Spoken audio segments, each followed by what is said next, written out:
तो हम लोग ये देखने की कोशिश करेंगे ये ओबोर क्या है, one belt and one road initiative. देखिए ये एक चाइनीज इनिशिएटिव है और ये कह सकते हैं Chinese new new kinds of foreign policy है, उसको आप देख सकते हैं। ये देखिए इसको हम हिस्ट्री देखेंगे। OBOR one belt and one road, इसको वन बेल्ट वन रोड भी बोला जाता है और बेल्ट एंड रोड इनिशिएटिव भी बोला जाता है। ठीक, इनिशिएटिव बोला जाता है। ठीक है, तो हम इसके बारे में देखेंगे। देखिए चाइनीज़ जो प्रेसिडेंट है अभी ये जिनपिंग जाई जिनपिंग जो है वो आया कब, 2013 में आया, 2013 में। उससे पहले कौन था, हु जिनताओ था। ठीक, अब देखेंगे कि ये सब प्राइम क्राइसिस हुआ था, सब प्राइम क्राइसिस क्राइसिस हुआ था 2007-8 में, वर्ल्ड इकोनॉमी में जो रिसेशन आया था। ठीक, वर्ल्ड इकोनॉमी में जो रिसेशन आया था, इकोनॉमी वर्ल्ड के सारे इकोनॉमी में रिसेशन आया था, स्लो डाउन हो गया था, ग्रोथ नीचे चला गया था। लेकिन चाइनीज जैसी इकोनॉमी थी तो चाइनीज का कोई इससे इफेक्ट नहीं पड़ा था। देखिए अब इसके पीछे क्यों नहीं इफेक्ट पड़ा था वो इकोनॉमी कभी हम देखेंगे। लेकिन चाइनीज इकोनॉमी 4-5-6% के रेट से ग्रोथ कर रहा था, 6%, 7%, 8% ये ग्रोथ कर रहा था इंडियन और Chinese economy. Even Indian economy पे भी इफेक्ट नहीं पड़ा था।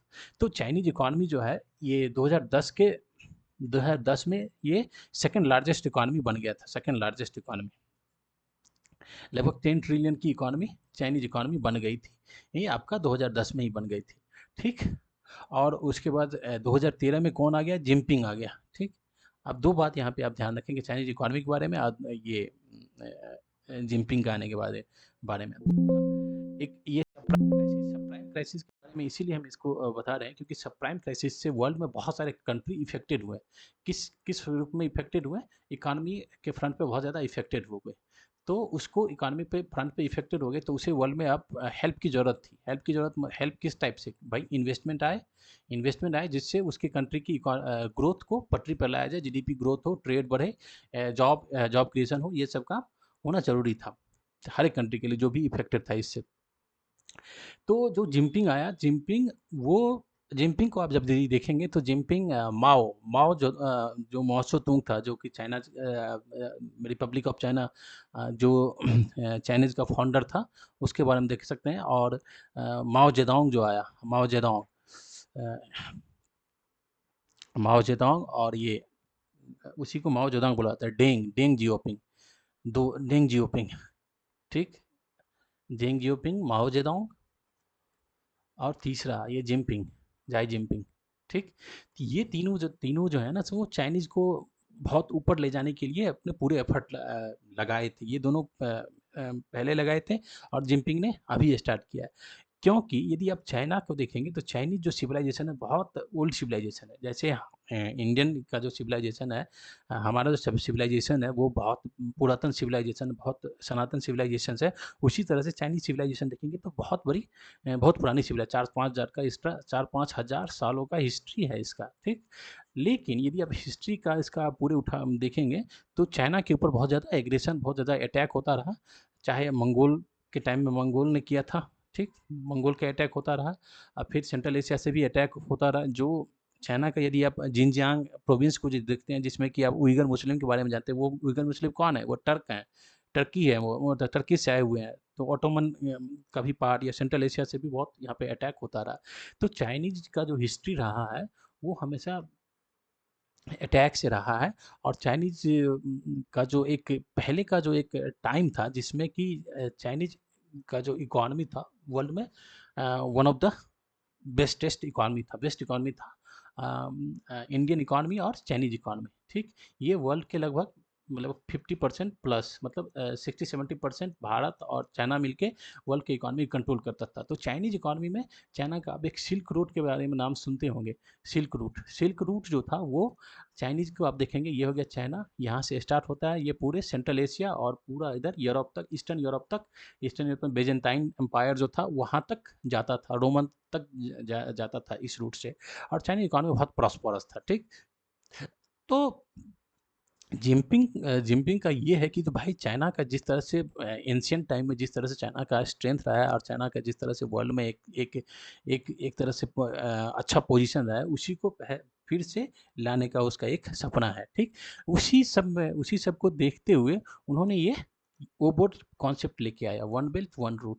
वन बेल्ट वन रूट ये क्या है, इसमें सीधी सी बात है, जब भाई हम किसी भी कंट्री को इन्वेस्ट करेंगे, वहाँ पे इन्वेस्ट करेंगे और वहाँ के हम इंफ्रास्ट्रक्चर को डेवलप करेंगे। इंफ्रास्ट्रक्चर मतलब क्या हो गया, रेल हो गया, रोड हो गया, ठीक, पावर हो गया, पावर सप्लाई हो गया, वाटर कनेक्शन हो गया, मतलब जितना ये सब जो इंफ्रास्ट्रक्चर फ्रंट पे जो होता है उसको हम डेवलप करेंगे उस कंट्री में इन्वेस्ट करके, ठीक, जिससे वो कंट्री का ग्रोथ होगा, उससे उस कंट्री से मेरा एक रिलेशन बनेगा, अच्छा बनेगा। देखिए ये एक जो है वो उसको कह सकते हैं कि जो एक पब्लिकली जो फ्रंट पे लाने के लिए जो उसका कॉन्सेप्ट है वो है, दिखाने के लिए, जो कहते नहीं है दिखाने के लिए उसका ये है, जो भाई हम तुम्हारे अंदर तुम्हारे कंट्री में इन्वेस्ट करेंगे, तुम्हारा इंफ्रास्ट्रक्चर को हम बेटर करेंगे, उससे तुम्हारी इकोनॉमी ग्रोथ करेगी, जॉब क्रिएट होगा, इंडस्ट्री आएगा और एम्प्लॉयमेंट क्रिएट होगा, तुम्हारा लिविंग स्टैंडर्ड बढ़िया होगा, तुम्हारा पर कैपिटा इनकम बढ़ेगा। ये कहने के लिए बात है, समझ गए।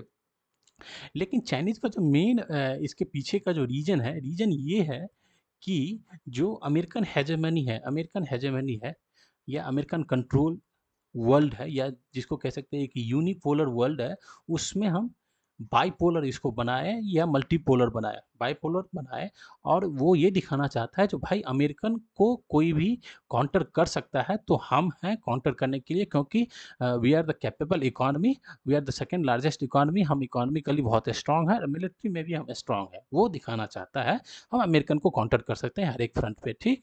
तो वो इसके लिए वो करता क्या है, किसी भी कंट्री के अंदर वो दो तरीके से करता है इन्वेस्ट, ये ओवर के अंदर, ओवर में तीन चार प्रिंसिपल है, दो तरीके से। एक देखिए, एक डिप ट्रैप है, डिप ट्रैप का कॉन्सेप्ट है। डिप ट्रैप क्या होता है, देखिए, अब जैसे ये कंट्री है, अफ्रीकन कंट्री, ठीक, यहाँ पे वो क्या करेगा, इन्वेस्ट करेगा, मान लीजिए कि $50 बिलियन वो इन्वेस्ट किया, $1 बिलियन इन्वेस्ट किया, यहाँ पे उसने रोड बनाया, रेल बनाया, सब कुछ किया, लेकिन इसकी ये कंट्री इंफ्रास्ट्रक्चर तो डेवलप कर दिया, लेकिन इसकी इकोनॉमी, जो इसका माइक्रो इकोनॉमी है, जो इसका माइक्रो इकोनॉमी है, वो ग्रोथ नहीं किया, या या फिर या फिर मैक्रो इकोनॉमी इसका ग्रोथ नहीं किया यहाँ पे, तो इसके इकोनॉमी जो ग्रोथ नहीं करेगा, तो ये तो जो डेप्ट लिया है ये तो इसको चुका नहीं पाएगा, ठीक, ये तो चुका नहीं पाएगा।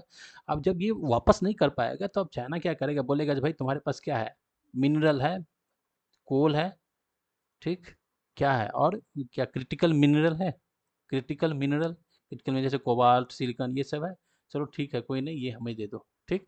तुम्हारे पास कोई पोर्ट है, स्ट्रेटजी कोई पोर्ट, बोलेगा हाँ, चलो कोई नहीं, मुझे ये दे दो पोर्ट, मैं इसको देखूंगा। अब इसका मतलब यही नहीं जो ये जो डेप्ट है उसको छोड़ देगा, नहीं, उसमें टाइम बढ़ा देगा, उसका जो जो इंस्टॉलमेंट है उसमें थोड़ा सा रिलायबिलिटी लेके चला आएगा वो। इससे क्या होता है, जो किसी भी कंट्री को पॉलिटिकली ये इनडायरेक्टली पॉलिटिकली कंट्रोल करता है, इनडायरेक्टली पॉलिटिकली कंट्रोल करता है, समझ गए। और उससे फिर उस जब वो पॉलिटिकली उसको इनडायरेक्टली कंट्रोल करेगा, तो फिर उससे क्या होगा, उस कंट्री के पॉलिसी को कंट्रोल करेगा, उससे क्या होगा, उस कंट्री का जो इकोनॉमी है उसको कंट्रोल करेगा, उस कंट्री के एक्सपोर्ट को कंट्रोल करेगा, ठीक। उसके अलावा क्या होगा, जो कि मान लीजिए यूएनओ है या इंटरनेशनल प्लेटफॉर्म है, उस पर क्या अपना सपोर्टर बनाएगा, बढ़ाएगा, ठीक।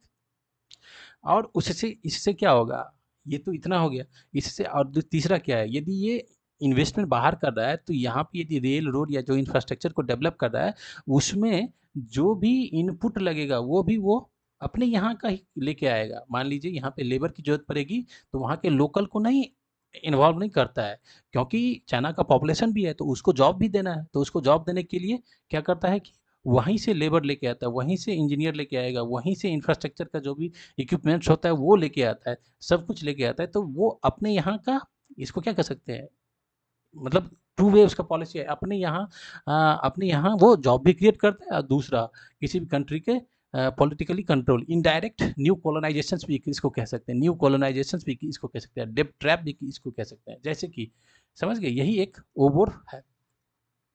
अब देखेंगे, अब ये देखेंगे, देखिए ओवर को आप यदि देखेंगे तो एक हम डेप ट्रैप तो देख लिए, ठीक। अब जैसे कि देखिए, अब हम इसमें देख सकते हैं जो कि वो इसकी ओवर के थ्रू किस तरह से वो इंडियन ओशियंस या वर्ल्ड प्लेटफॉर्म पे अपना अपना क्या कह सकते हैं कि वो एक डोमिनेंस या हेजेमनी बढ़ाना चाहता है, जिसमें कि हम नेक्स्ट में डिस्कस करेंगे। सीपैक के बारे में डिस्कस करेंगे, चाइना पाकिस्तान इकोनॉमिक कॉरिडोर है उसके बारे में डिस्कस करेंगे, स्ट्रिंग ऑफ फॉल्स के बारे में हम डिस्कस करेंगे, ठीक। और उसके बाद हम देखेंगे कि जो भाई ये ओबर प्रोजेक्ट को जब यूरोप को लेके गया तो फिर यूरोप में क्या हुआ, इसको कौन कौन से कंट्री बाहर निकले, जैसे इटली भी पहले इसमें था, वो भी बाहर निकल गया जब मेलेनिया आई है उसके बाद से। और ईस्टर्न यूरोप के बहुत सारे कंट्री थे वो ओवर में पार्टिसिपेट किए थे, ओवर का मेंबर थे, लेकिन वो भी बाहर निकल गए, ठीक। तो हम इसमें देखेंगे, इसमें आगे नेक्स्ट में देखेंगे। अभी केवल वो डेप ट्रैप के बारे में हम बताने की कोशिश की, डेप ट्रैप क्या होता है वो दिखाने की कोशिश की। यदि पाकिस्तान की इकॉनमी देखोगे तो पाकिस्तान का जो सी पैक उसमें चाइना का लगभग इन्वेस्टमेंट है $50 बिलियन, 50 बिलियन, $50 बिलियन उसका इन्वेस्टमेंट है। आप देखिए $50 बिलियन इन्वेस्ट है, तो अब पाकिस्तान कहाँ से इसको चुका पाएगा? पाकिस्तान की इकॉनमी कितनी बड़ी है? 300 साढ़े 300 बिलियन डॉलर की उसकी इकॉनमी है, कहाँ से? इसे $50 बिलियन का चाइना का ही डेप्ट है, अब ये कहाँ से इसको चुका पाएगा? ठीक। तो अब इसको चुकाने के लिए क्या चाहिए? इसको जब वापस नहीं कर पाएगा तो जो पाकिस्तान का जो रिसोर्सेज है, रिसोर्स कहाँ पे है? तो बलूचिस्तान वाले रीजन में, जो मकरान कोस्ट है पाकिस्तान का, वहाँ पे उसका रिसोर्स है। तो वहाँ से चाइना को बोलेगा भाई रिसोर्स यहाँ से ले जाओ, बहुत यहाँ पे पेट्रोलियम वेट्रोलियम भी पाया जाता है, बहुत सारे मिनरल्स है, क्रिटिकल मिनरल्स भी हैं, सुई गैस, ये सब यहाँ पे है, तो बोलेगा यहाँ से ले जाओ। अब ये देखिए अभी बलूचिस्तान में अलग होने के लिए तैयारी है, ठीक। तो हम बताएंगे इसके पीछे अब क्या रीज़न है, ठीक है। तब को इसको यहीं तक रखते हैं, ज़्यादा लंबा नहीं खींचेंगे।